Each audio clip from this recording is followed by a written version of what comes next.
En guise de transition, le temps que chacun s'installe, il me semble quand même intéressant de, sans trop conceptualiser, de dire que, parce qu'il y a aussi des plus jeunes dans la salle, qu'on a réinterrogé une logique de soins entre la technique et la relation, et qu'effectivement, si les politiques territoriales envisagent l'accès aux soins uniquement sous l'angle de l'accès à la technique, au plateau technique, on risque de louper la question de l'accès, de la mise en relation. Une fois qu'on a dit ça, je voulais quand même rebondir un petit peu sur la question qui a été posée indirectement des statuts des professionnels. Je ne dis pas que ce n'est pas notre lieu d'y répondre, mais il me semble toujours dangereux, même si je pourrais adhérer, de poser la question des statuts avant qu'on ait clarifié aussi celle des missions. Je trouve qu'aujourd'hui, notre système de santé, poser le professionnel de santé comme un être de relation, c'est d'emblée différent de le poser justement comme un être technique. Et je pense que c'est un des éléments de fond de notre débat, c'est que, puisqu'on évoquait la temporalité, ça ne sera pas la même. Déjà, si on n'est pas d'accord sur le statut des missions, la temporalité des individus dans leurs fonctions ne sera pas la même. Et forcément, c'est une incidence politique économique. Mais c'est que parce qu'on sera passé par le champ de l'éthique de la mission, de l'interrogation des missions, qu'on pourra poser la question des retombées politiques. On a vécu, en tout cas pour ma part, moi, assez longuement cela, dans ce qu'on appelait les permanences d'accès aux soins de santé pour des populations vulnérables, où on nous disait, avant tout, il faut remettre les gens dans le paradigme de l'état de santé de la population générale. Or, ces populations qui venaient nous voir, ce n'était pas leur objectif. Leur objectif premier était tout autre, de la reconnaissance de dignité, de la reprise de parcours professionnel. Et c'est vrai que le professionnel de santé, si on lui donnait des missions purement techniques, de faire le dépistage, de faire la vaccination, était à côté de la mission qu'attendait le patient. Voilà, c'est un des exemples qui me montre qu'à mon avis, il faut aussi réinterroger. Alors, il y a des beaux écrits dans le champ de l'éthique entre le care et le cure, on ne va pas refaire la thématique, mais je pense que c'est ça qu'interrogeait quand même la table ronde à laquelle on a assisté, pour laquelle je remercie tout le monde. Alors Pierre, je te passe la parole. Merci. Puisqu'on a déjà évoqué ce sujet de la maternité, je pense que c'était important qu'on ait cette table ronde et on y tenait particulièrement. Oui, tout à fait. Tout ce qui a été abordé et qui va être abordé au cours de la journée concerne avant tout des personnes malades, voire très malades, en fin de vie, ou des personnes âgées, voire très âgées, plus ou moins dépendantes. Là, on va aborder un événement heureux, qui est la naissance d'un enfant, événement le plus souvent désiré, programmé, anticipé, mais qui est un événement, il faut bien le reconnaître, de plus en plus médicalisé et très anxiogène. Et donc, la réorganisation de l'obstétrique en France, qui implique forcément la fermeture de petites maternités, c'est un sujet ultra sensible, c'est un sujet qui fait débat, c'est un sujet qui est mal vécu par l'usagère qui doit faire éventuellement beaucoup de kilomètres pour aller accoucher, mal vécu par les professionnels de santé, souvent très impliqués dans leur travail et qui vivent ces fermetures comme une blessure, et très mal vécu aussi par les élus locaux et les associations qui ont parfois l'impression qu'on ferme leur maternité avant tout pour des raisons économiques de rentabilité. Et donc, l'objet du débat ce matin pourrait être de voir avec les intervenants qui sont autour de moi, le professeur Guillaume Benoît, qui est médecin gynécologue au CHU de Caen, donc dans une maternité de niveau 3, et Madame Buffet, qui a été sage-femme pendant de nombreuses années dans une maternité de niveau 1, et entre autres, et Nathalie Briel, sage-femme qui est enseignante à l'école de sage-femme et à l'université de Caen et qui est aussi une membre active du COPIL, de l'espace de réflexion éthique. L'objet du débat pourrait être, avec nos trois intervenants, de voir, d'envisager ce qui est souhaitable et acceptable en matière de réorganisation de l'obstétrique en France, qu'est-ce qui est souhaitable et acceptable pour une femme, mais en s'appuyant exclusivement, si possible, sur les grands principes de la... si on pouvait mettre ça en fond d'écran, mais bon, là, les grands principes que tout le monde connaît, mais ça me semble important de les rappeler et de se focaliser sur ces grands principes. Je ne sais pas, Guillaume, il va nous les mettre... Enfin, tout le monde les connaît, c'est le respect de l'autonomie, c'est-à-dire la liberté de pouvoir faire un choix individuel sans être soumis à la volonté d'autrui. J'ai le droit d'accoucher là où bon il me semble, éventuellement à domicile. Voilà. Deuxième grand principe, c'est le principe de bienfaisance, faire au mieux pour la personne, avec le principe de non-malfaisance qui, en l'occurrence, ne découle pas forcément du précédent, la priorité pouvant être accordée au principe de non-malfaisance, primum non nocere, en particulier si des conséquences délétères sont à craindre pour l'enfant. Et enfin, le dernier grand principe, qui est le principe de justice, c'est-à-dire une pertinence des soins qui soit identique pour tout citoyen, voilà, quelles que soient ses conditions socio-économiques et quel que soit le lieu où il réside. Donc je pense que c'est important de s'en tenir pour le débat sur ces grands principes éthiques, même s'ils ne sont pas exclusifs, afin de structurer la discussion et de la rendre plus opérationnelle. Donc je vais passer la parole au professeur Benoît pour qu'il nous parle un petit peu de l'organisation et la réorganisation de l'obstétrique et qu'il nous dise déjà, j'ai parlé de maternité de niveau 1, niveau 2, niveau 3, à quoi ça correspond. Merci Guillaume. Alors, je vais revenir sur mon topo.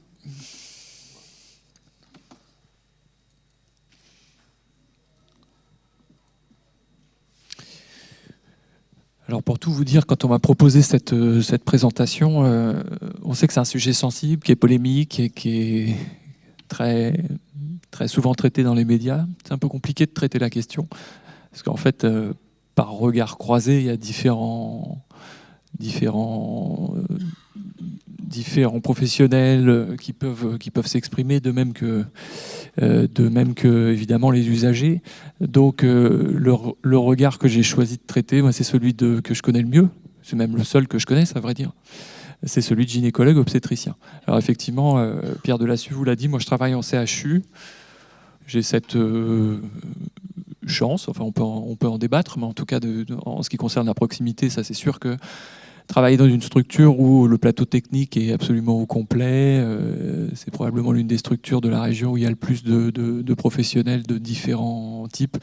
De ce point de vue-là, c'est un luxe et n'a pas évidemment les mêmes problématiques que les maternités de province. Pour autant, pour arriver à travailler au CHU, bien souvent, que ce soit durant les études ou l'internat ou même jusqu'à encore il y a quelques temps, on allait régulièrement travailler, prendre des gardes dans les maternités de périphérie, ce qui a été mon cas pour certaines d'entre elles.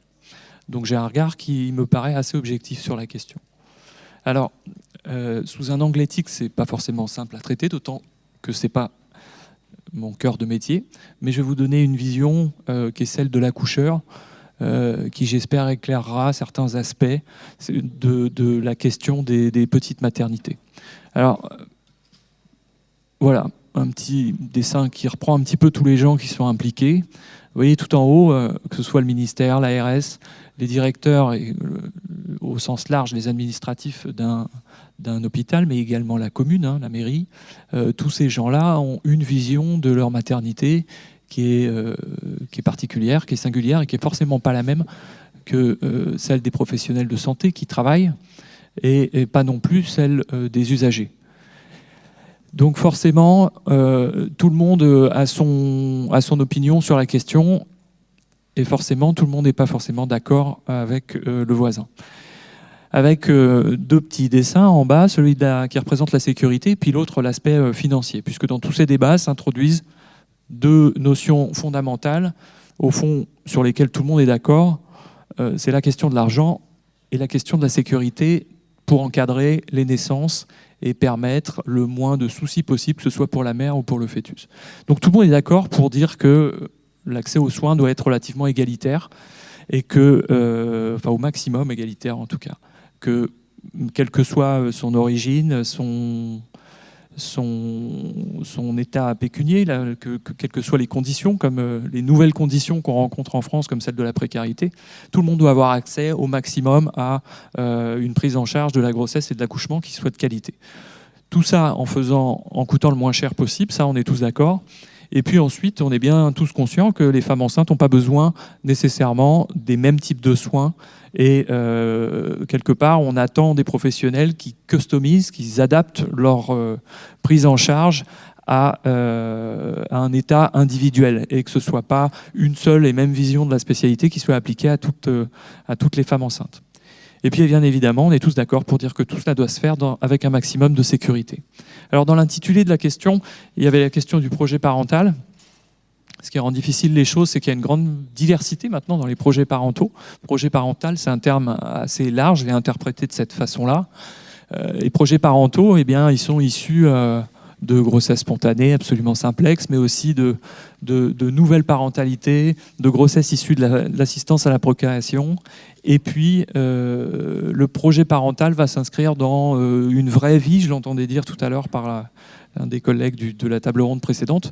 Il y a une véritable variété liée au fait que, forcément, on n'attend pas les mêmes choses, on n'a pas les mêmes projets, selon qu'on habite dans un milieu rural ou un milieu totalement urbain. Donc, il y a une véritable variété dans le projet de parentalité.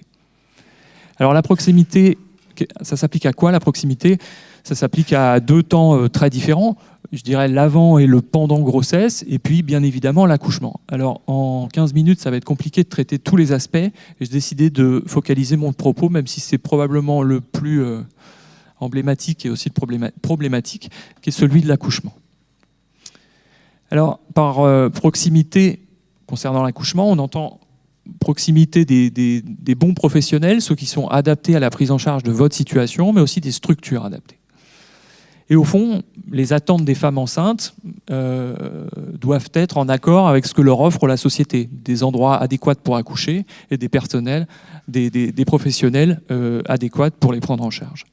Ce que leur offre la société, en réalité, en termes de lieux d'accouchement, c'est des maternités de types différents, c'est bien comme ça, et on les définira un petit peu après, des praticiens différents, à compétences différentes, à habitudes différentes, et puis des plateaux techniques différents. Et tout ça est relativement codifié en matière de périnatalité. Alors regardons un peu les chiffres. On a la chance d'avoir une équipe INSERM qui s'appelle l'équipe Épopée, qui rend une photographie de l'état de santé des populations en matière de périnatalité et qui répète son travail à intervalles réguliers. Il y a eu plusieurs rapports qui ont été émis, c'est des rapports de plusieurs centaines de pages, 95, 98, 2003, 2010. Il y a une relative indépendance de cette photographie, donc on peut penser qu'elle n'est pas floue. Il s'agit de beaucoup de chiffres, bien évidemment, mais qui sont très, très instructifs parce que la répétition du rapport fait qu'on peut évaluer la progression de certains indicateurs. Comment on s'y prend pour effectuer une enquête nationale périnatale ? Eh bien, pendant une semaine, dans toutes les structures où on peut accoucher, on va relever tout un tas d'indicateurs. Alors évidemment, c'est sur une semaine, mais le travail serait évidemment colossal si on le faisait sur une année, voire plus. Et ça donne une photo assez fidèle de ce qui se passe sur l'ensemble du territoire. Alors, quelques tableaux, je ne vais pas tous vous les faire, puisqu'il y en a une petite centaine. Voilà le tableau qui représente le nombre de maternités en fonction du type. J'ai bien employé le terme de type puisque ça fait référence à une définition bien stricte qu'on va voir juste après. Pour ce qui est de la Normandie, vous voyez les types 1.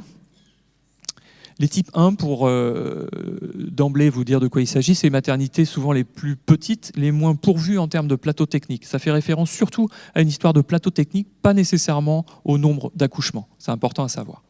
Les types 1 ont un plateau technique le moins étayé. Ensuite, on a les types 2, je ne vais pas faire la distinction entre les 2A et les 2B. Et puis les types 3. Les types 3, par exemple pour la Basse-Normandie, les types 3, il y en a 2, c'est Cherbourg et le Su. Au total, sur l'ensemble de la Normandie, on a 25 établissements où on peut accoucher, avec une répartition 13 pour la Haute-Normandie, 15 pour la Basse-Normandie. Alors la définition en type, elle est issue du décret de périnatalité en 98 et qui dit brièvement qu'un type 1, ça possède un service d'obstétrique. Un type 2, ça possède un service de néonatologie. Et un type 3, une équipe de réanimation néonatale. Donc, on n'est pas habilité à prendre des enfants du même terme et du même poids et avec les mêmes pathologies selon qu'on est type 1, type 2 ou type 3. Ce qui fait donc penser qu'une femme enceinte qui va arriver va devoir avoir une évaluation et en fonction du terme auquel elle se trouve et du problème en question, sera potentiellement pas prise en charge dans l'endroit où elle vient consulter. Elle sera éventuellement transférée in utero vers une maternité adéquate. Alors, ces maternités ont beaucoup baissé en nombre, en volumétrie totale sur l'ensemble du territoire, et la baisse a concerné différemment les maternités selon leur type. Et on voit que depuis le dernier rapport de l'enquête nationale périnatale de 2010, il y a une baisse de 37%, par exemple, des maternités type 1, qui représentent pas loin de la moitié des maternités françaises. Les types 3, eux, évidemment, on s'y attend, c'est les maternités les plus grosses, sont restées en nombre relativement identiques. Par contre, le taux d'accouchement, forcément, c'est les vases communicants, avec 800 000 grossesses à la louche sur une année. Eh bien, si on ne peut plus accoucher dans les types 1, il faut bien qu'on accouche quelque part. Et donc, ça a été l'inflation des accouchements dans les types 2 et dans les types 3 surtout. Et maintenant, les accouchements en type 3, ça représente près de 25% de l'ensemble des accouchements. Alors, je vous ai dit, les types, c'est des plateaux techniques. Ensuite, il y a les histoires de volumétrie. Les histoires de volumétrie, c'est le nombre d'accouchements que fait une maternité. Il y a plusieurs types de maternités en fonction du nombre d'accouchements. Pour ce qui est de la Normandie au sens large, c'est basse et haute, il y a encore 3 maternités qui font moins de 500 accouchements. Je dis encore, puisque je vous ai dit que la tendance était à la baisse. Aucune valeur de jugement. Il n'y a pas de maternité de très très gros volume, c'est-à-dire plus de 3500 naissances en Normandie. Mais il y a des maternités qui font 6 7 000 naissances, il faut le savoir, sur le territoire. Évidemment, l'organisation n'est pas la même que dans des petites maternités. Aujourd'hui, sur l'ensemble du territoire français, il y a encore 58 maternités qui font moins de 500 naissances. La baisse a tendance à se juguler, et voire même il y a une petite augmentation de ces petites maternités. Donc là, on voit bien la distinction entre les types 1 et les maternités de moins de 500 naissances ne sont pas nécessairement les mêmes. Les maternités dont je parlais, qui font 6 000 naissances, qu'il y en a en Atlantique, ce sont des types 1, par exemple. À plus de 5 000 naissances, c'est un type 1. Ce qui est intéressant, c'est de regarder dans ce rapport les temps pour accéder aux différentes maternités.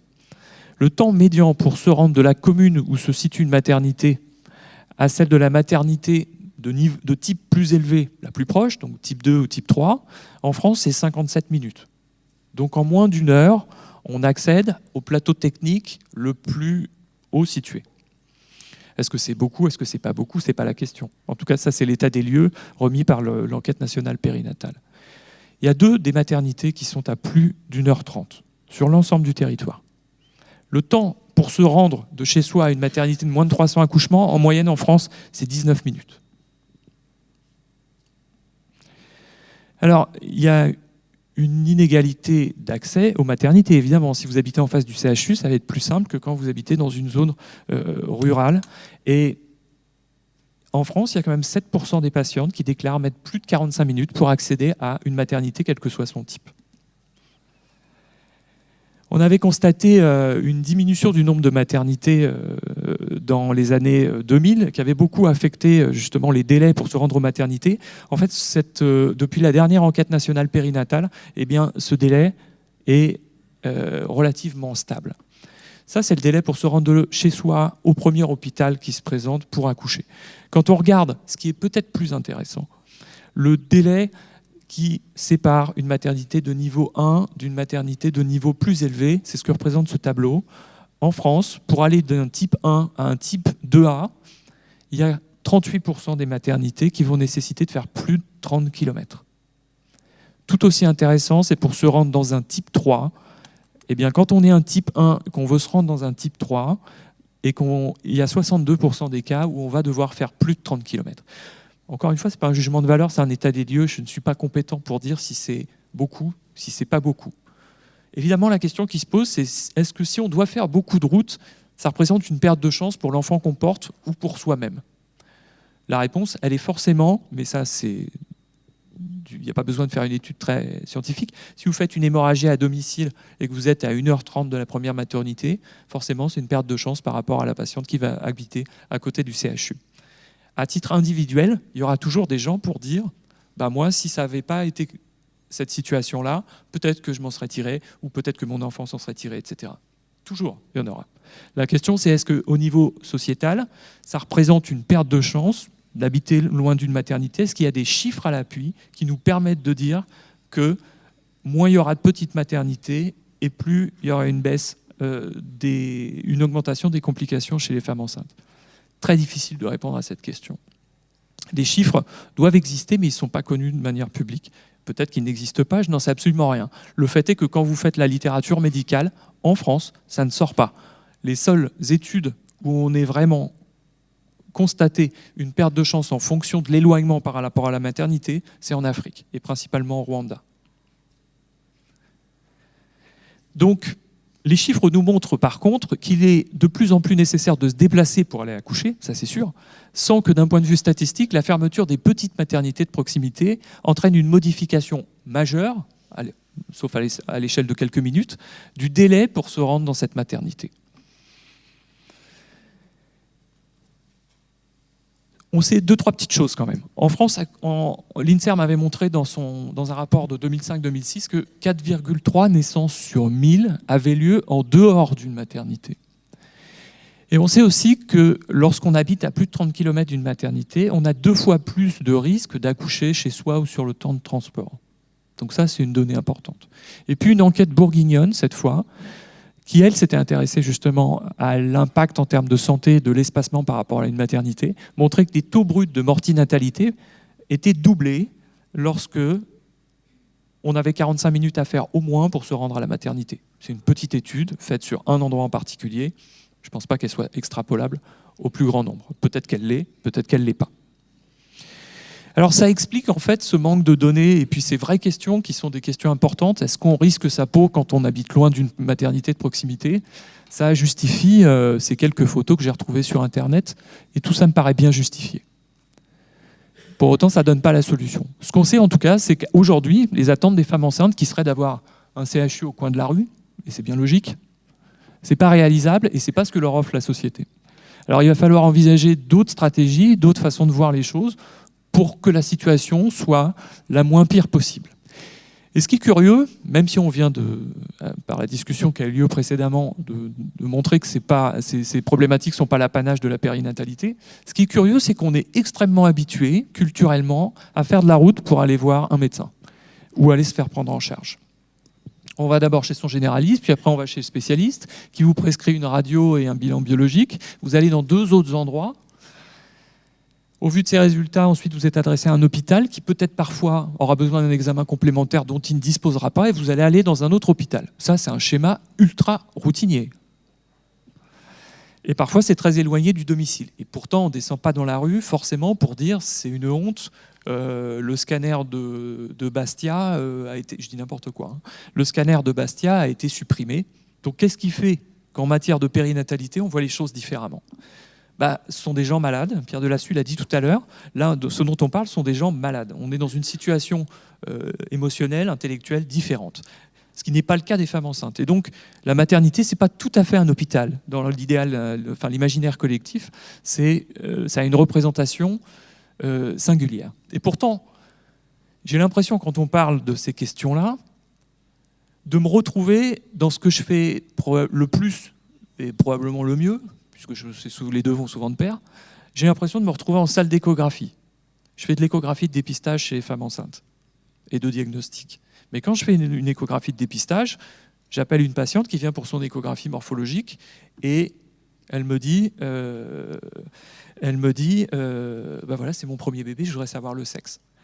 Dans sa tête, elle veut savoir le sexe, et moi, dans ma tête, je me dis, je vais éliminer ça comme malformation. On ne parle pas le même discours. C'est même une problématique très d'actualité. Hier encore, on faisait passer les mémoires des élèves sages-femmes. L'une des sages-femmes traitait de la question. Autrement dit, une sorte de schizophrénie dans cette problématique où les gens ne parlent pas le même langage. C'est un petit peu la même chose. L'usager parle facilité d'accès, sécurité, accouchement physiologique. Le médecin spécialiste, accoucheur, je dis le médecin, parce que la sage-femme, c'est un rôle encore un petit peu à part. Elle a conscience de l'un tout en réalisant l'autre. Mais pour le médecin, moi, ce qui m'importe, je pense embolie amniotique, rupture utérine, hémorragie du postpartum, etc. Toutes ces pathologies qui font peur et pour lesquelles on est formé, au fond. Alors, je vais accélérer un petit peu pour vous dire que donc la femme enceinte est une malade en puissance. Et ça, c'est à nouveau l'enquête nationale périnatale qui nous le dit. Je ne vais pas vous citer tous les chiffres, mais qu'est-ce qu'on craint ? 30% des femmes sont hospitalisées durant leur grossesse. 8% menacent d'accoucher prématurément. 7% font une hypertension artérielle pendant leur grossesse. Alors, une hypertension artérielle, j'ai envie de dire, ma grand-mère, elle en fait aussi, c'est pas forcément dramatique. Si, chez une femme enceinte, c'est dramatique. Donc la grossesse, ça peut se compliquer. L'accouchement, ça peut se compliquer. On peut avoir besoin d'une extraction instrumentale, on peut avoir besoin d'une césarienne, ce qui est le cas dans 20% des naissances. On peut saigner au moment de l'accouchement, qui sont des complications dramatiques. Et même si ça déplaît, c'est la réalité, on en meurt de l'accouchement, on en meurt encore. Tous les chiffres que je vous montre sont des chiffres archi publics. Il suffit de les trouver sur Google, vous tapez mortalité maternelle, vous tombez sur le rapport en accès libre. 256 femmes sont mortes sur les années 2010-2012. Elles sont mortes de cause directe pour moitié. Cause directe, ça veut dire complètement imputable à l'accouchement ou à la gestion de la grossesse. Les premières causes, c'est quoi ? C'est l'hémorragie, et ça c'est important à retenir quand on discute proximité. C'est les phlébites qui se compliquent d'embolie pulmonaire, et on passera les autres causes sous silence, ça devient trop technique. Donc au total, il y a 10 femmes qui meurent pour 100 000 naissances vivantes. Un chiffre important à retenir, autant dire que c'est peu, et heureusement, mais c'est quand même là. Et la question qui se pose du coup, c'est est-ce qu'on est mieux soigné dans une grosse maternité qu'une petite maternité ? Je vous ai dit, on n'a pas les chiffres. Et évidemment, vous imaginez bien que faire des statistiques avec des chiffres aussi faibles que 200 cas par an, ça va être compliqué. Ça a été tenté. Nous-mêmes, on l'a fait pour regarder, par exemple, si le fait d'être à distance d'une maternité risquait plus d'entraîner une mort fœtale. Là, on ne parle plus de la mort maternelle, on parle de la mort fœtale, en fonction du lieu de domiciliation. Il y a un outil tiré des équipes de recherche en géographie qui nous a été utile pour calculer ça. On a échoué à mettre en évidence un lien entre lieu de domiciliation et distance par rapport à la maternité et risque de mort fœtale in utero. Le même type d'étude a été fait au Canada, où là, les distances, on n'est plus à 1 heure de différence, mais on est à plusieurs heures. C'est mis en évidence par certaines, et pas pour d'autres. Tout simplement parce qu'ils ont organisé leur système de soins pour qu'il n'y ait pas que les maternités. Il y a les centres de proximité qui permettent de faire le lien pallier ces problèmes de distance extrêmement importants. Donc oui, il y a une différence, et même si ça fâche, c'est la réalité. Dans les petites maternités, on ne peut pas travailler comme au CHU, tout simplement parce qu'on n'a pas les mêmes outils. On n'a pas le centre de transfusion sanguine qui est à côté. Ça ne veut pas dire qu'on ne trouve pas des béquilles ou des systèmes pour se procurer du sang très rapidement, mais on n'en a pas. C'est une réalité. On n'a pas l'embolisateur au coin de la rue ou à l'étage du dessus pour aller oblitérer les artères utérines chez une femme qui saigne en cours d'accouchement. Heureusement, on a des sondes de Bacry, on a des systèmes qui permettent de transférer une patiente en sécurité, voire de juguler l'hémorragie. S'il y avait un tel risque à accoucher dans une maternité de proximité, depuis le temps, ça se saurait. Et on ne laisserait pas les enquêtes nationales périnatales perdurer comme ça en ciblant le faible effectif des maternités de petits accouchements. Pour autant, je n'ai pas dit qu'on travaillait de la même manière. Et on est obligé de s'adapter. Pour ce qui est du cas de l'hémorragie, par exemple, j'ai une admiration sans borne. Et ce n'est pas de la démagogie à 2 francs 6 sous. J'ai une admiration sans borne pour les gens qui travaillent dans les maternités de périphériques. Moi, quand j'ai une hémorragie au CHU, je réfléchis en temps réel. Je lance un traitement, 20 minutes après, je l'estime, il marche, très bien, je m'arrête là. Il ne marche pas, j'appelle l'étape d'après, qui est en général le radiologue qui est juste à l'étage du dessus. Celui qui diagnostique une hémorragie quand il travaille à Vire, à Flers, à Falaise, je ne sais où, il est obligé d'avoir un coup d'avance tout le temps. Quand il met en place son premier traitement, il appelle l'hélicoptère du SAMU pour transférer la patiente. Et effectivement, si elle est jugulée avec son premier traitement, il arrête. Autant vous dire que c'est une complexité c'est une complexité accrue. Alors je sais que c'est un espace d'éthique et que je vous parle boutique, mais c'est pourtant des données qui permettent de réfléchir avec des vraies valeurs. Les taux de césarienne sont différents, ça c'est une réalité. Un critère qui a été mis en avant, c'est celui de 300 accouchements. C'est un seuil qui a été mis en avant, et je vous jure que malgré le fait de savoir faire, je pense, une analyse bibliographique, il est difficile de trouver une justification bien médicale qui montre qu'il y a un risque accru à aller accoucher dans une maternité qui fait 300 accouchements. Ça relève plus, qui fait moins de 300 accouchements. Ça relève plus de la logique qu'autre chose. L'argumentaire scientifique est relativement ténu. Les gynécologues ont émis un rapport il y a très peu de temps. Là, on a beaucoup parlé infrastructure, organisation, mais à l'intérieur de ces maternités, il y a des professionnels qui y travaillent. Et la question qui se pose, c'est combien de professionnels doivent travailler dans une maternité de telle taille ?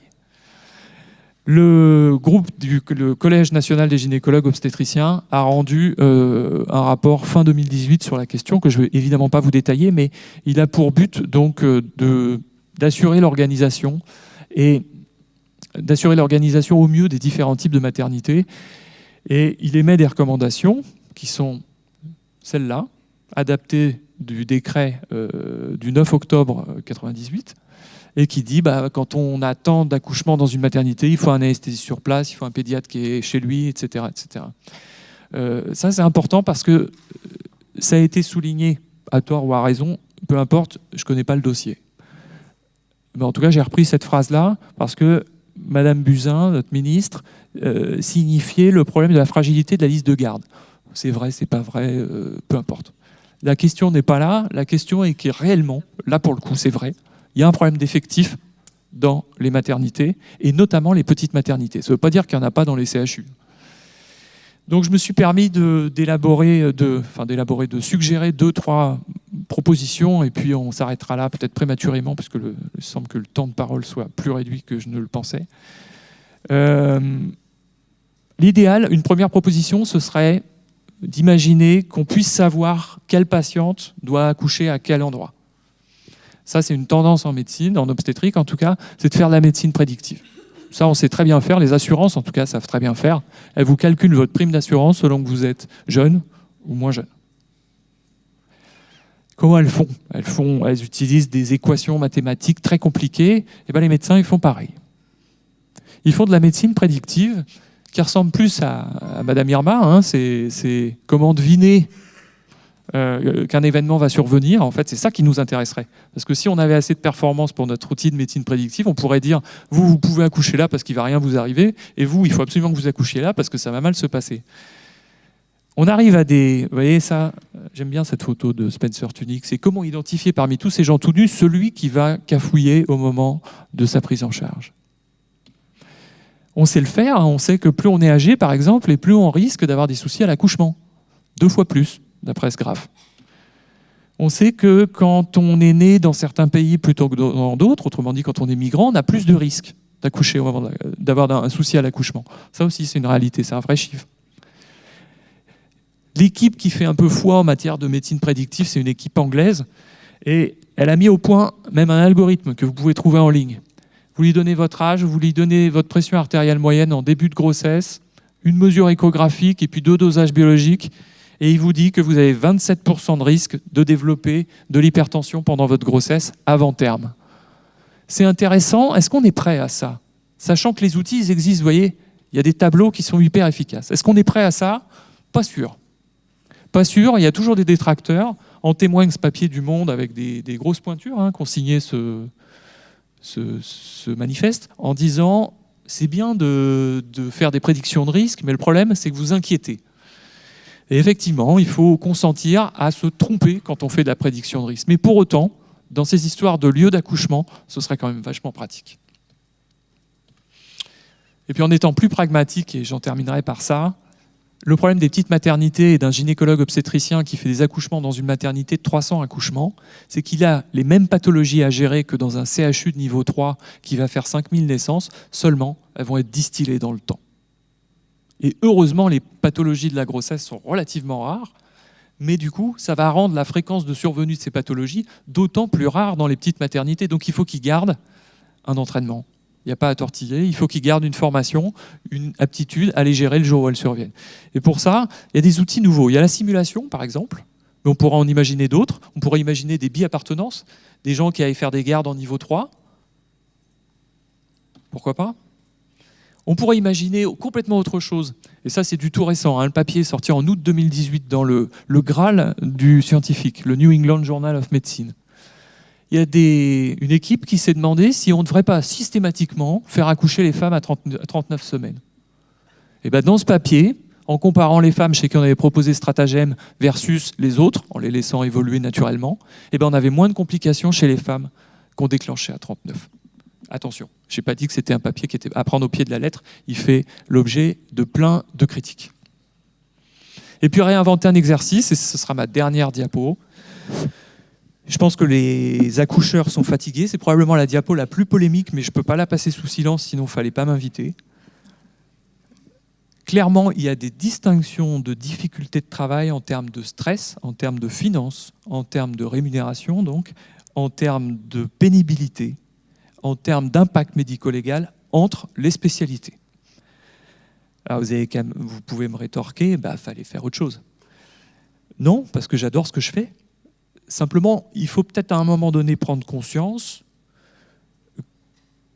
qu'il est le temps de réinventer notre spécialité, sinon j'ai peur qu'il y en ait de moins en moins des accoucheurs. Je vais juste vous donner un chiffre qui n'est pas de la littérature de haute voltige, c'est l'effectif de ma promotion d'interne et de celle du dessus, ce qui représente 10 personnes pour le CHU de Caen.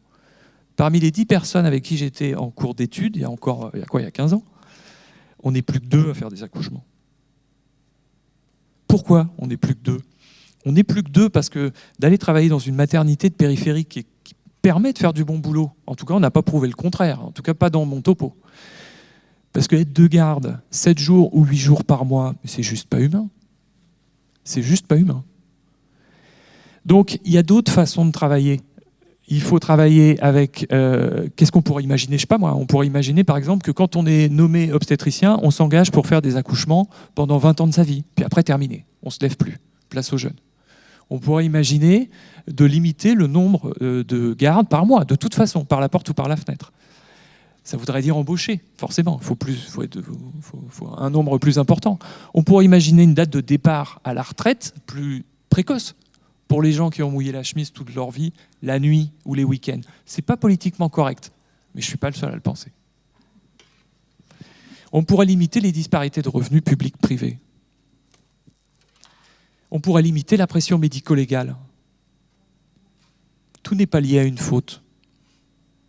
Et puis on pourrait aussi rétablir, et ça c'est pas mal, je la trouve bien cette idée, on pourrait rétablir une synergie à intérêt mutuel entre les administratifs et les médecins. Depuis quand il y a un rapport hiérarchique entre un directeur d'hôpital et les médecins qui travaillent sous sa gouvernance ? Jamais de la vie, on ne fait pas le même métier. Je ne peux pas travailler sans un directeur, il ne peut pas travailler sans moi. C'est une codépendance. Tant qu'on n'aura pas pris conscience de cette codépendance-là, tout le monde sera malheureux parce qu'on ne peut pas communiquer sans s'attendre avec un bazooka devant le bureau. Donc tout doit être réuni pour concourir à ce qu'à 40 ans, les gens n'arrêtent pas de faire des accouchements et éviter ainsi les dégoûts, parfois de la spécialité, les burn-out ou surtout les réorientations vers de la gynécologie médicale pour certains d'entre eux. Voilà, je vais m'arrêter là et voilà un peu le sentiment d'un obstétricien qui y croit encore, mais qui pense sincèrement que la question des maternités, des petites maternités, pose un problème qui est celui des effectifs. Je vous remercie de votre attention.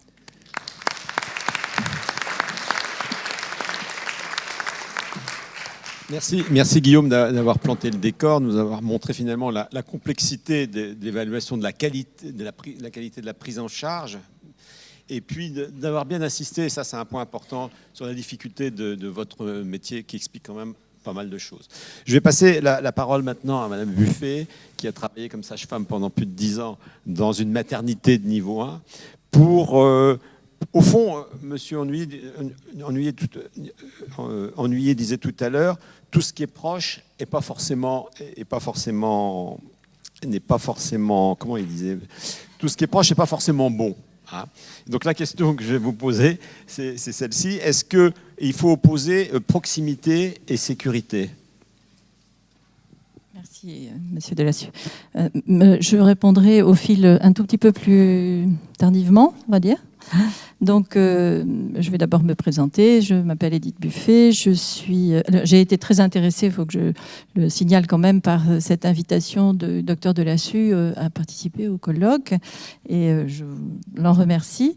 Retraitée depuis quelques années, ça m'a obligée à revenir un petit peu quand même sur certains points de réflexion, effectivement. Donc dans le cadre des réflexions éthiques. Je suis sage-femme puéricultrice quand même retraitée, je dis toujours que je suis sage-femme puéricultrice, c'est un métier que il me semble on n'abandonne pas.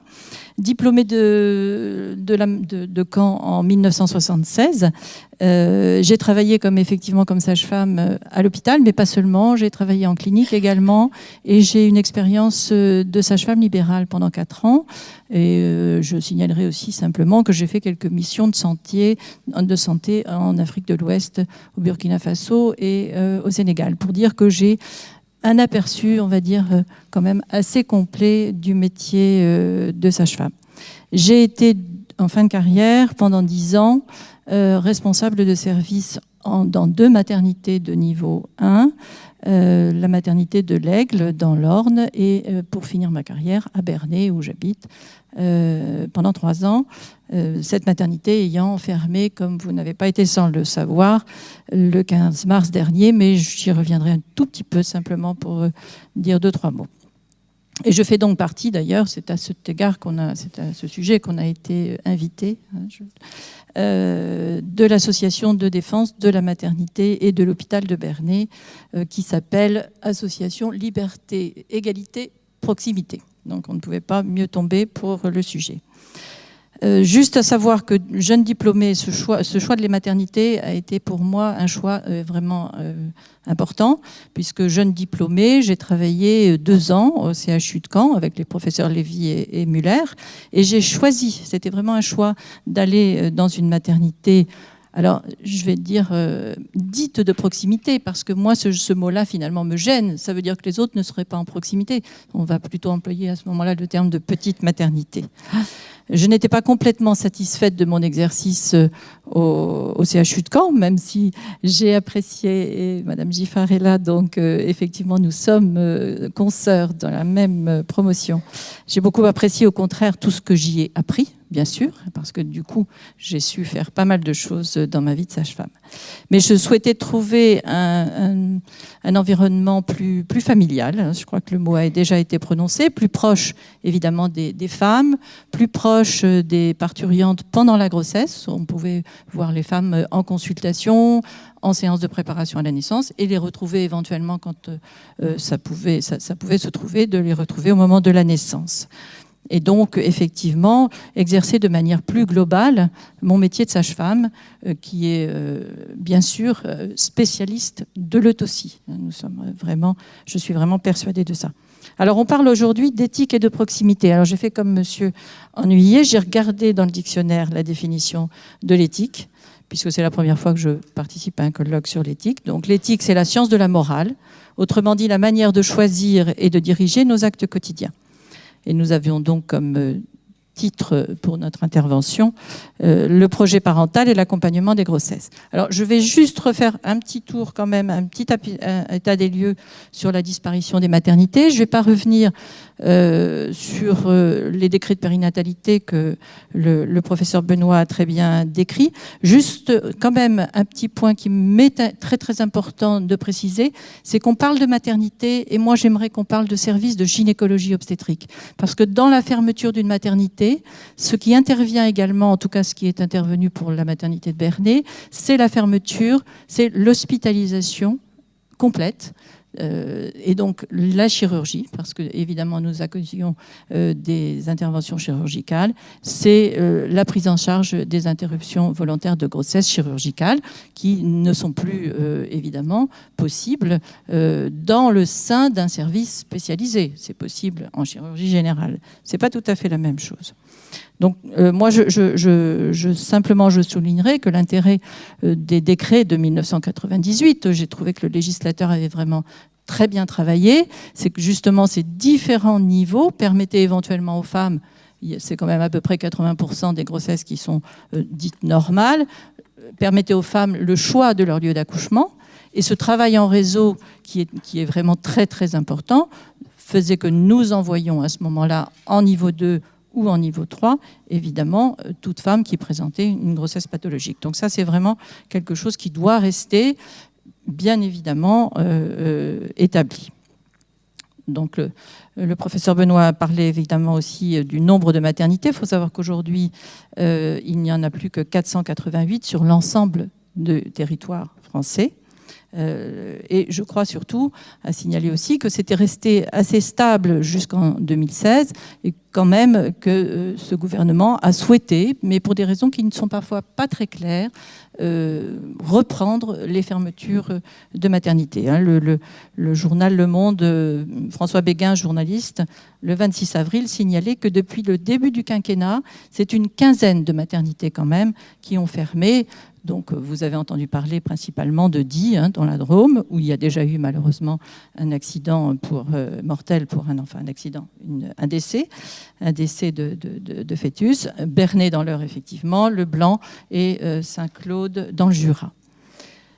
Alors, ces motifs n'ont pas forcément été très identifiés et il faut souligner que nous n'avons aucun, et vous l'aviez dit, Monsieur Benoît, aucune étude de santé publique, aucun chiffre permettant de démontrer, en tout cas, de comparer et de démontrer que ces maternités fermées étaient plus dangereuses que d'autres. Donc nous restons un petit peu sur notre, je ne vais pas dire notre faim, mais nous sommes un petit peu interpellés par ce manque de chiffres. Je me permets quand même juste d'intervenir pour l'image que vous avez montrée sur Bernay. Ça aussi, ça a été vraiment tout à fait dommage. C'est qu'il y a eu énormément de fausses informations qui ont circulé. Et malheureusement, cette image montrant Madame Buzyn disant que les listes de garde n'étaient pas complètes, c'était peut-être vrai ailleurs. Je ne sais pas. Là non plus, je ne vais pas pouvoir en parler. Mais pour Bernay, ça n'était pas vrai. Il y avait un médecin titulaire temps plein et 2 remplaçants habituels. Les listes de garde de gynécologues obstétriciens ont toujours été complètes. Les listes d'anesthésistes réanimateurs de garde toujours complètes. Donc nous n'étions pas du tout d'accord. Mais évidemment, il est très difficile de lutter contre ces fausses informations qui circulent dans tous les médias. C'est dommage. Alors, j'ai repris un propos du professeur Nizan dans l'éditorial du mois d'avril des brèves du Collège national des gynécologues obstétriciens, où il dit mesurer la qualité, en rapport plutôt d'ailleurs avec le nombre d'accouchements, mesurer la qualité du travail effectué plutôt que de décider sur un trop simple paramètre de volume d'activité, voilà qui serait dans l'intérêt des patientes, si tant est qu'on s'y intéresse encore. C'est vraiment la question très importante.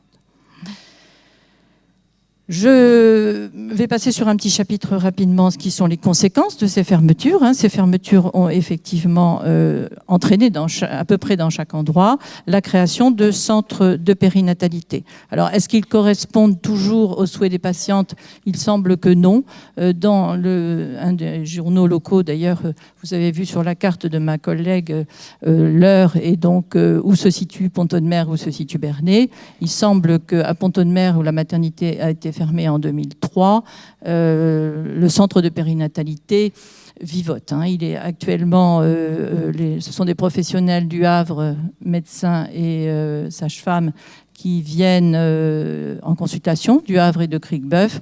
Il y avait un article dans le journal local disant que finalement, il était peu connu de la population, il ne correspondait peut-être pas vraiment aux besoins de la population. Donc moi, c'était une première question. La proximité géographique d'un simple centre de consultation va-t-elle suffire aux femmes ? Ça dépend probablement des endroits. Une conséquence évidemment plus préoccupante, c'est l'éloignement que ces fermetures de services imposent aux parturientes et à leurs familles.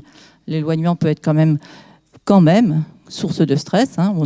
Et encore dans notre région, ça n'est pas trop le cas. Mais je ne sais pas si vous connaissez Le Blanc dans l'Indre. Moi, j'y suis allée il n'y a pas très longtemps. C'est vrai que ces femmes sont à 1 heure de route de la maternité de Châtellerault. de celle de Châteauroux, 1h15 de Poitiers. C'est quand même c'est pas négligeable quand vous avez des contractions, quand c'est votre deuxième ou troisième enfant, de prendre la voiture pour autant d'heures de route. Ces organisations aussi, du coup, aggravent quand même les risques par rapport au transport routier.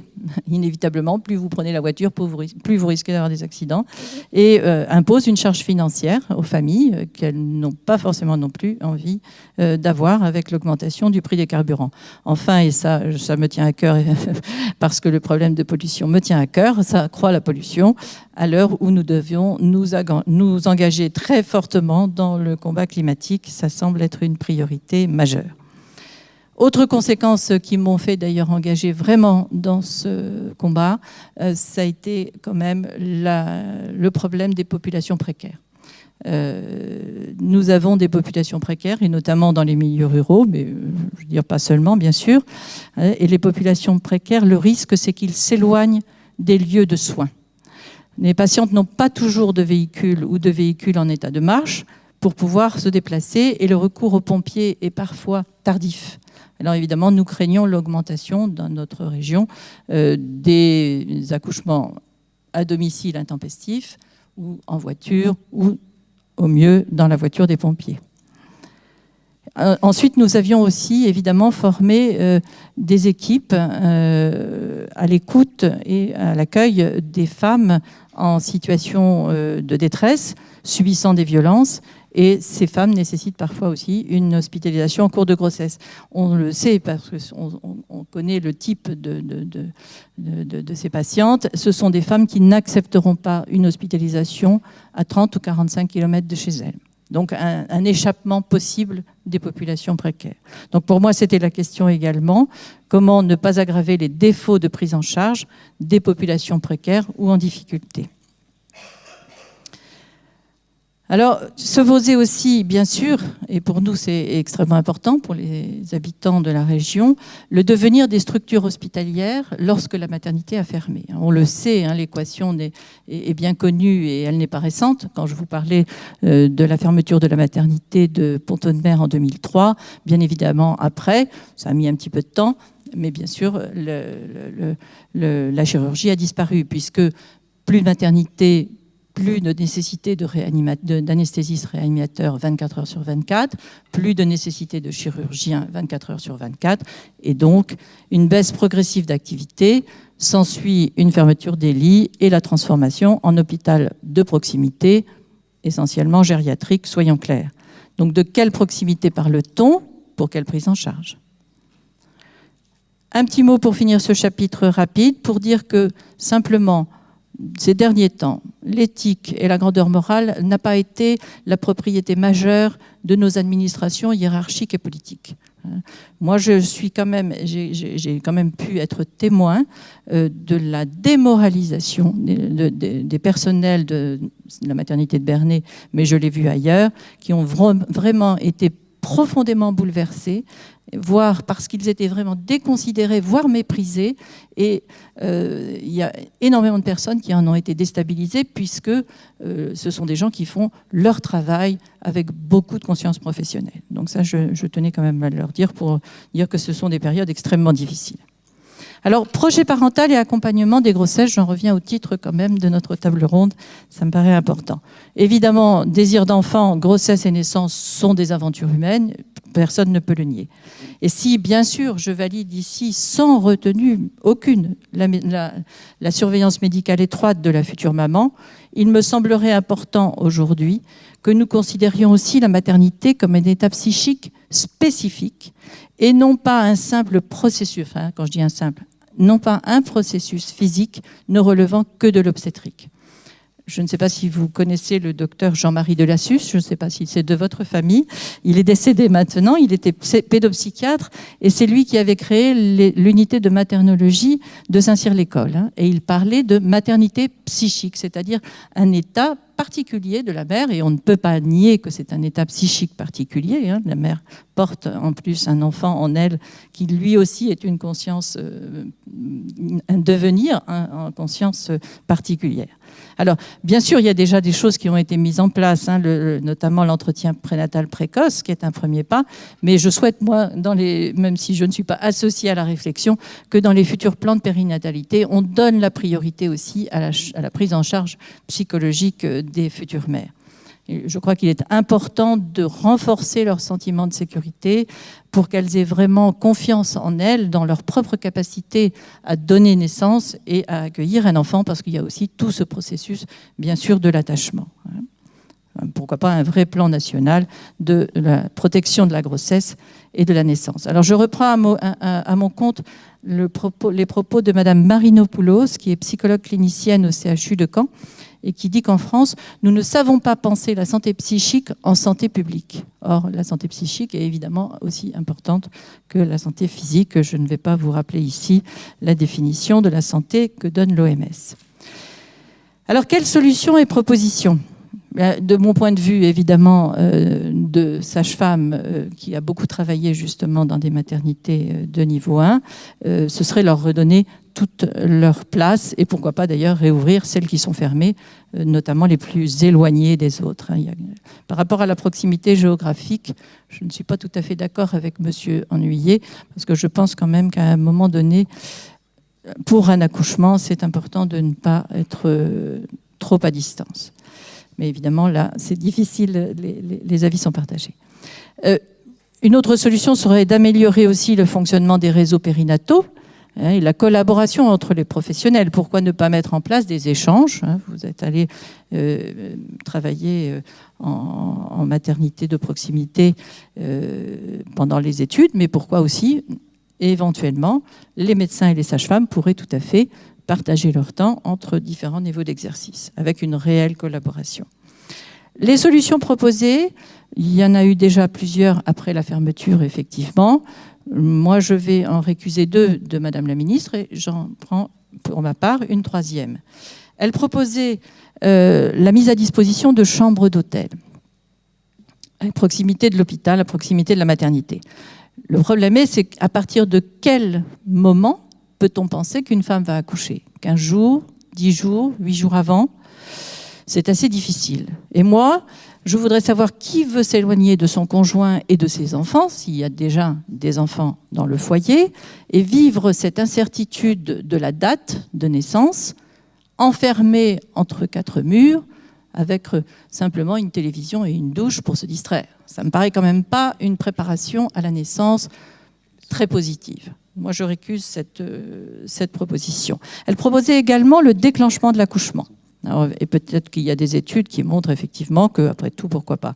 Mais pour le moment, en France, les recommandations de la Haute Autorité de Santé sont très claires à ce sujet.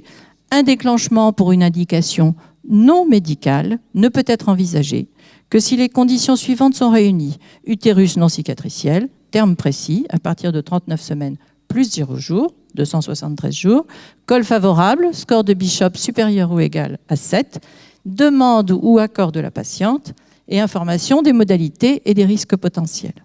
Donc, là aussi, je mets un petit peu un point d'interrogation. Par contre, Madame la Ministre a proposé que les femmes soient accompagnées par des sages-femmes dans les maternités que j'appellerais donc maternités accouchantes. Et là, moi, je dis effectivement, pourquoi pas ? Il est certainement possible de renforcer le sentiment de sécurité des patientes à cet égard, en les accompagnant vraiment en proximité, c'est-à-dire être avec elles. Mais bien entendu, cette proposition demande une organisation très réfléchie. Quelle sage-femme ? Libérale ? On sait que les libérales actuellement font surtout de la consultation, des séances de préparation à la naissance, des séances de rééducation périnéale, certains actes qui sont très structurés dans leur journée de travail, évidemment. Donc libérale, salariée, quelle organisation ? Organisation publique, privée. Là aussi, ça demande un temps de réflexion. Mais on pourrait s'enrichir de l'expérience d'autres pays, notamment justement au Canada. Une de mes amies sage-femme a travaillé pendant plusieurs années dans la province de Nouvelle-Écosse, qui représente 1 million d'habitants pour à peu près, je crois, un peu plus de 55 000 km², et avec une équipe de sages-femmes et de médecins, dont des médecins généralistes. Elle assurait le suivi des grossesses et des accouchements à l'hôpital et au domicile en fonction du suivi médical et de la demande des patientes, évidemment. Donc ça, moi, ça me paraît tout à fait intéressant. Mais là aussi, c'est une demande qu'il faut réfléchir et construire. Alors, c'est dommage peut-être qu'il y ait eu des maternités fermées avant que soient mis en place des choses qui auraient été réfléchies. Il faut gouverner, c'est prévoir. À un moment donné, il faut réfléchir à ce qu'on fait. Pour moi, la priorité à la question des enjeux éthiques des nouvelles organisations de soins reste pour le moment, du coup, la proximité géographique des soignants, soit sur les lieux de soins, soit au domicile du patient. Et c'est particulièrement vrai pour les femmes enceintes. Moi, je pense que si on veut que la naissance se passe bien et que l'attachement se passe bien, il y a une importante raison de cette proximité. Je termine rapidement, simplement sur cette question qui me guide depuis de nombreuses années. Je me la suis toujours posée, je crois, depuis le début de l'exercice professionnel, qui me paraît en plus essentielle aujourd'hui dans nos sociétés un peu agitées, éblouies par la technologie, mais qui parfois s'éloignent de l'humain. C'est quel accompagnement pour les futurs parents, quelle naissance pour l'enfant, mais pour quelle société. Donc je vous remercie de votre attention.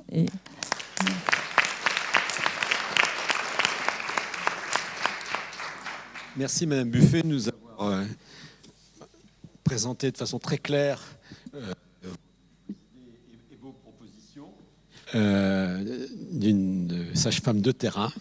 On va passer la parole maintenant à Nathalie Briel, qui est sage-femme enseignante et qui participe beaucoup aux travaux de réflexion éthique de la région, pour lui demander au fond comment mener une réflexion, une démarche éthique appliquée aux réalités de terrain. Alors, je ne sais pas si mon propos va exactement répondre à la question, mais je vais essayer quand même. Donc, je vais faire comme mes collaborateurs sur cette table ronde. Je vais commencer par me présenter. Donc, je me nomme Nathalie Briel. Je suis sage-femme enseignante à l'école de sage-femme de Caen. J'ai exercé pendant 15 ans au CHU de Caen, donc dans une maternité de type 3. J'étais ce qu'on appelle une sage-femme polyvalente, puisque j'ai exercé dans absolument tous les services de la maternité, aussi bien en consultation, diagnostic anténatal, en salle de naissance, en suite de naissance, mais aussi au service des IVG où j'ai exercé pendant 5 ans. Suite à l'intervention du professeur Benoît et de Madame Buffet, je vais vous parler de l'expérimentation d'un nouveau parcours de soins en obstétrique, c'est-à-dire les maisons de naissance. Le plan de périnatalité de 1995-2000 a mis en place les différents types de maternité dont on vous a beaucoup parlé, les types 1, 2A, 2B et 3, ce plan de périnatalité a aussi permis le renforcement des réseaux de périnatalité. Ce système s'est avéré extrêmement efficace pour assurer la sécurité des parturientes qui sont orientées donc en fonction du degré de risque que représente leur grossesse ou leur futur enfant. Comme nous avons pu l'entendre longuement jusqu'ici, la fermeture des maternités de type 1 au nom d'une sécurité renforcée des mères et des nouveau-nés suscite dans une grande majorité des cas une incompréhension de la population, voire une colère des usagers qui voient disparaître la possibilité pour eux de mettre au monde leur enfant dans une structure proche de leur domicile. La fermeture de ces structures ne pose pas uniquement le problème de l'éloignement des maternités pour une partie de la population, elle est aussi responsable d'une diminution de la diversité de l'offre de soins.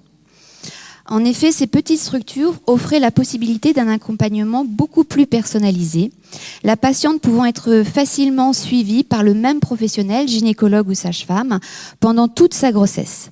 De plus, le suivi du travail et de l'accouchement pouvait se faire de façon plus personnalisée car les équipes étaient riches de temps, ce qui permettait aux sages-femmes de rester au plus près des patientes pendant toute la durée du travail et de réaliser ce que les professionnels anglo-saxons nomment un suivi one-to-one.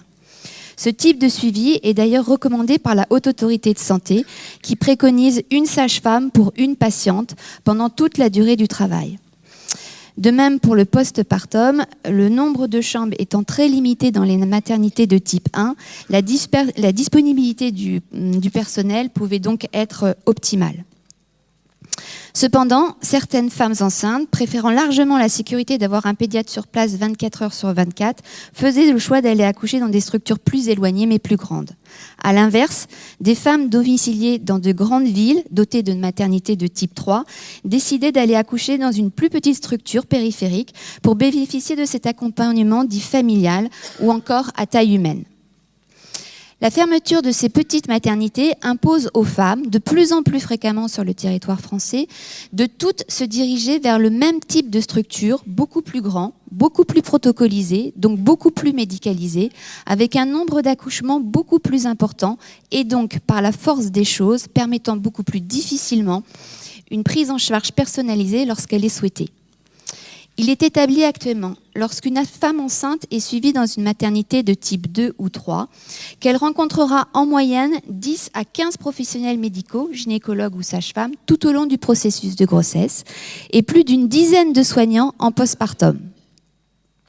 Cette concentration des naissances dans des maternités à forte activité et la plus grande médicalisation de l'accouchement ont donc conduit des femmes et des couples à se regrouper en collectifs d'usagers pour demander la possibilité d'accoucher dans des structures de soins moins médicalisées, les maisons de naissance. L'ouverture de ces structures a été évoquée pour la première fois en France par Bernard Kouchner en 1998.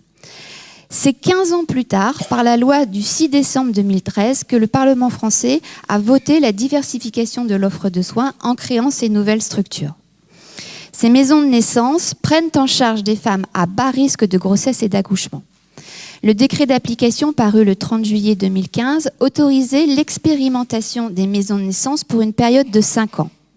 Aucune évaluation n'a été prévue pour ces maisons de naissance. L'expérimentation a été votée, mais l'évaluation n'a pas été pensée. Donc rien n'a été rendu pour l'instant par un manque d'harmonisation dans le recueil des données. L'expérimentation prendra fin en 2021 et la première évaluation sera publiée fin 2019, puisqu'elle a enfin été mise en place, et elle portera sur l'année 2018. Les maisons de naissance sont des structures gérées uniquement par des sages-femmes qui doivent être au minimum 2 par maison et avoir une expérience minimum de 2 ans en accouchement. Dans ces structures, les sages-femmes réalisent l'accouchement des femmes enceintes dont elles ont assuré le suivi de grossesse. Il s'agit donc d'un accompagnement global de la naissance qui associe dans une relation singulière une femme et une sage-femme, dite référente, et ce pendant tout le déroulement de la grossesse, de l'accouchement et du postpartum immédiat. Les maisons de naissance n'assurent pas l'hébergement des femmes avant et après l'accouchement. Elles ouvrent donc au minimum dès lors qu'une femme vient y accoucher. Il s'agit donc d'une ouverture à la demande et d'accouchement en ambulatoire. La maison de naissance en tant que structure est une entité autonome avec comme équipement médical celui utilisé ordinairement par les sages-femmes. Ces dernières assurent l'entière responsabilité de la gestion logistique et médicale en toute autonomie et conformément aux compétences qui leur sont reconnues légalement en tant que profession médicale. Le cahier des charges rédigé par la HAS établit les critères d'éligibilité pour être suivi et pour accoucher dans ce type de structure. En effet, seules les grossesses sans facteur de risque peuvent y accéder. L'accouchement doit avoir lieu entre 37 et 42 semaines d'aménorrhée. La maturation cervicale, le déclenchement, la direction du travail, c'est-à-dire l'utilisation d'ocytocine, le recours à l'analgésie péridurale, à l'utilisation de morphine ne sont pas possibles en maison de naissance. De plus, le nombre d'accouchements y est limité et il ne doit pas dépasser 350 par an. L'articulation des maisons de naissance avec les autres acteurs du système de soins se fait par l'intégration obligatoire à un réseau de périnatalité et par la signature d'une convention établie avec une maternité partenaire. Suite à la maison de naissance doit être contiguë à cette maternité partenaire, avec laquelle un accès direct est aménagé, permettant notamment un transfert rapide des parturientes et des nouveau-nés en cas de complications. Suite à l'apparition du décret du 30 juillet 2015, seuls 8 projets obtinrent l'autorisation de l'expérimentation à cause des critères extrêmement restrictifs d'installation. Les associations d'usagers considèrent que les conditions drastiques sur la localisation de la maison de naissance par rapport à la maternité partenaire sont un frein à l'expansion du modèle. frein qui n'existe pas dans tous les pays étrangers. En effet, les maisons de naissance ne sont pas une création française. La première maison de naissance a été fondée en 1975 aux États-Unis, dans l'État de New York. Il en existe actuellement plus d'une centaine dans tous les États-Unis d'Amérique. En Europe, le mouvement s'est d'abord implanté en Suisse en 1984 et en Allemagne en 1985, suivi par l'Autriche, la Belgique, les Pays-Bas, la Suède, la Grande-Bretagne, l'Italie et l'Espagne. Il existe aussi des maisons de naissance en Australie et au Québec, où actuellement sont réalisées 7,6% des naissances. Dans tous ces pays où les maisons de naissance fonctionnent déjà, elles sont gérées en autonomie par des sages-femmes. Pour assurer la sécurité du couple mère-enfant, la structure doit se trouver à proximité d'une maternité, mais pas forcément attenante.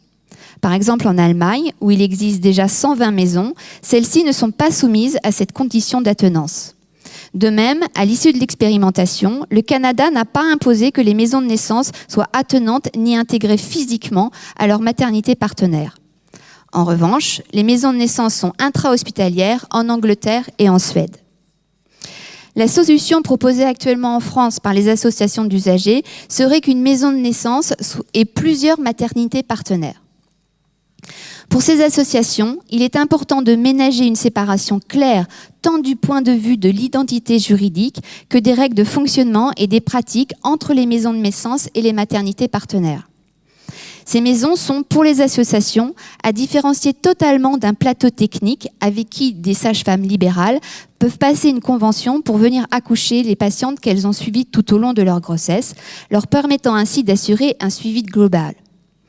Les maisons de naissance sont aussi à différencier des pôles physiologiques, qui sont des structures totalement intégrées dans les services hospitaliers et gérées par des sages-femmes hospitalières. Pour ces collectifs d'usagers, l'expérimentation des maisons de naissance est de rendre possible l'exercice d'un choix raisonné et éclairé de couples autonomes pour un mode et un lieu de naissance qu'ils estiment légitimes pour eux et pour leurs enfants. Les maisons de naissance, les plateaux techniques et les pôles physiologiques ne répondent pas aux mêmes critères et n'ont pas le même fonctionnement, mais ce sont tous les trois des nouveaux parcours de soins proposés aux femmes enceintes.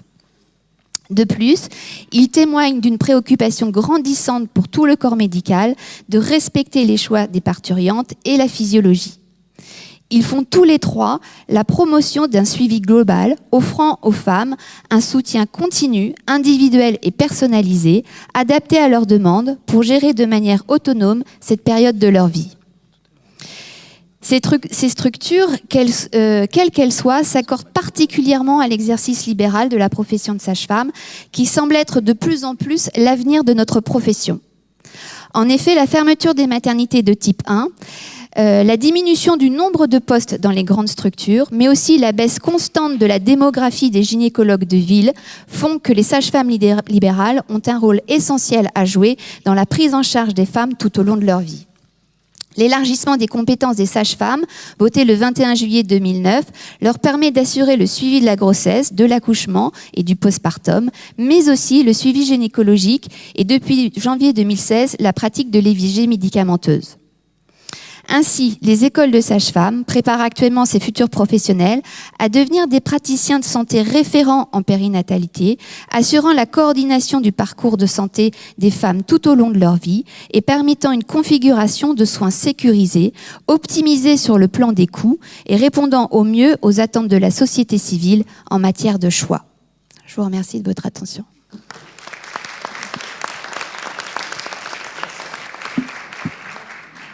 Merci Nathalie pour cette présentation et ce projet est très intéressant, mais pour un moment quand même difficile à mettre en place partout en France, mais ça pourrait être l'objet de questions.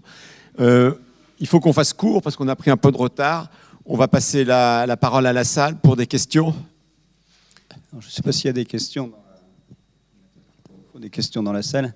Une petite remarque que je me faisais en vous écoutant, c'est que les questions éthiques sont sous-jacentes, mais c'est peut-être bien pour l'Assemblée de les faire ressortir. Il y a incontestablement une réflexion autour du normal et du pathologique, si on devait conceptualiser, qui fait qu'entre le politique et les professionnels, on voit la douce tension, c'est un euphémisme qui s'exprime, c'est-à-dire que si l'on considère qu'on est dans le champ d'une normalité, d'un projet familial, d'un projet parental, d'un accompagnement, incontestablement, la question de la sécurité tombe.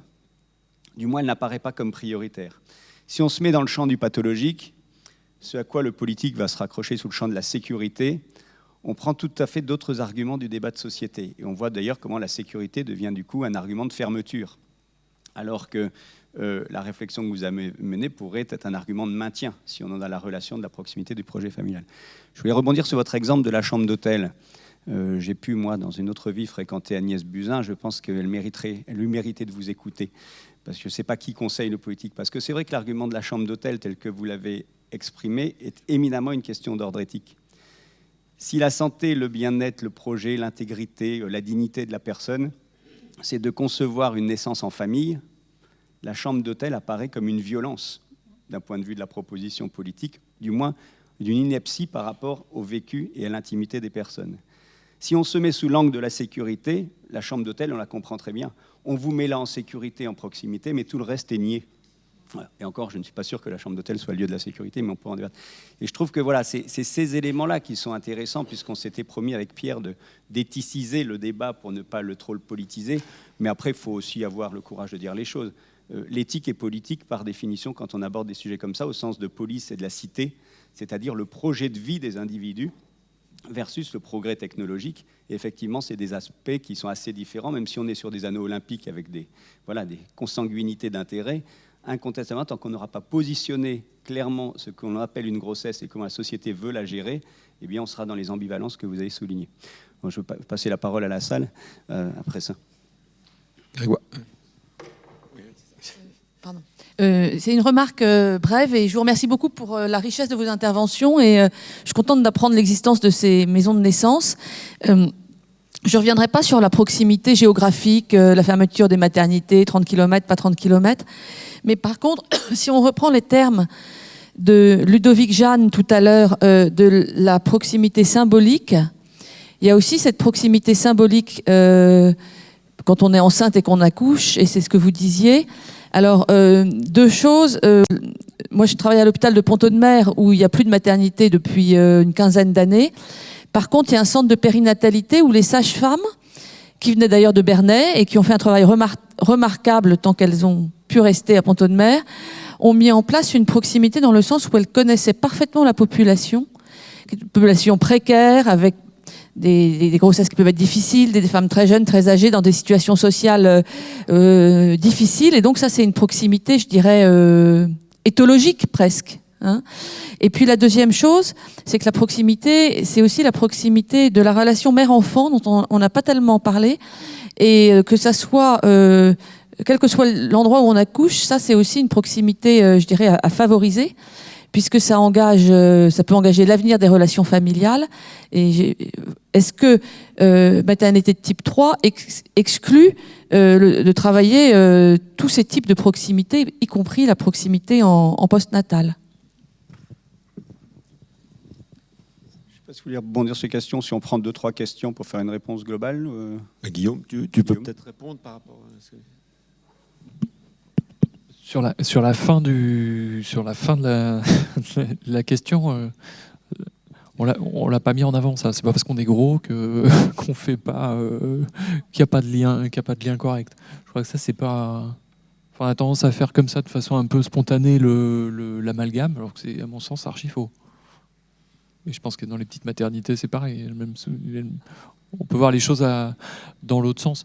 Je pense qu'il y a une vraie lutte. Et je pense que tout le tapage médiatique autour de tout ce qui se passe en obstétrique va finir par faire beaucoup de bien pour réhumaniser la grossesse, les attentes des femmes, des choses qui avaient été un peu mises sous silence. C'est les 2 diapos que j'ai pas eu le temps de passer. C'est le balancier est parti un peu haut.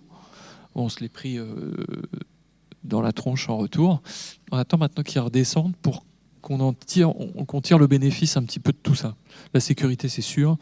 Les questions relatives à l'information de la femme enceinte, qu'est-ce qu'elles ont envie d'entendre, qu'est-ce qu'elles n'ont pas envie d'entendre, le lien avec l'enfant, toutes ces choses qui ont été mises en avant dans les différentes présentations, on va en sortir le meilleur.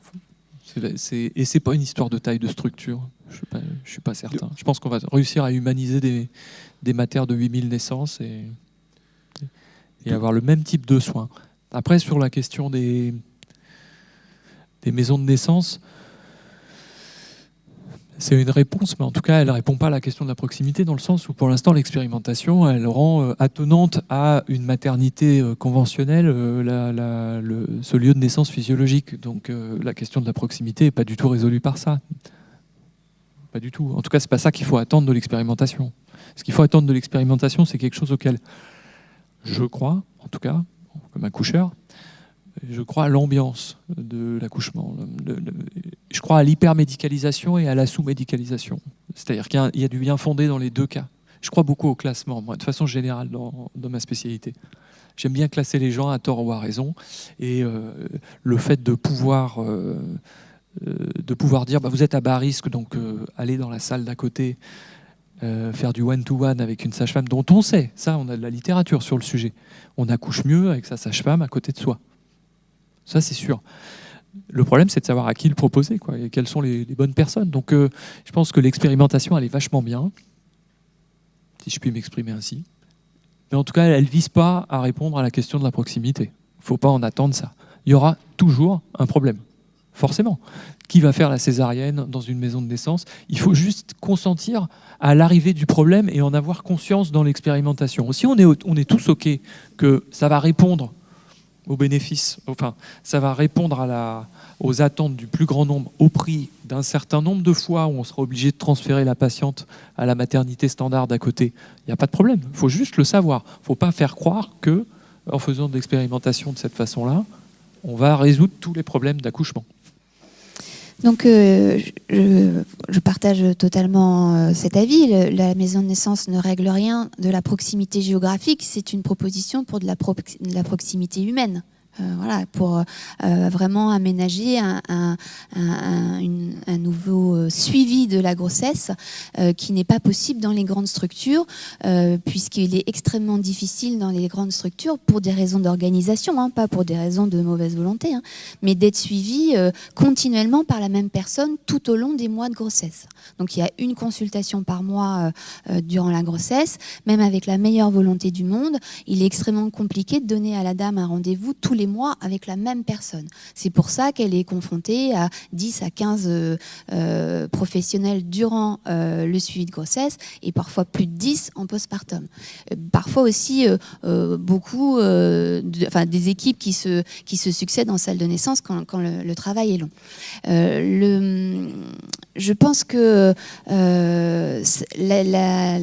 la proposition de maison de naissance peut surprendre parce qu'on n'est pas du tout dans cette philosophie-là en France en ce qui concerne l'obstétrique. Moi, alors, je n'ai évidemment jamais pratiqué dans une maison de naissance, je vous l'ai dit, j'ai fait 15 ans dans une maternité de type 3.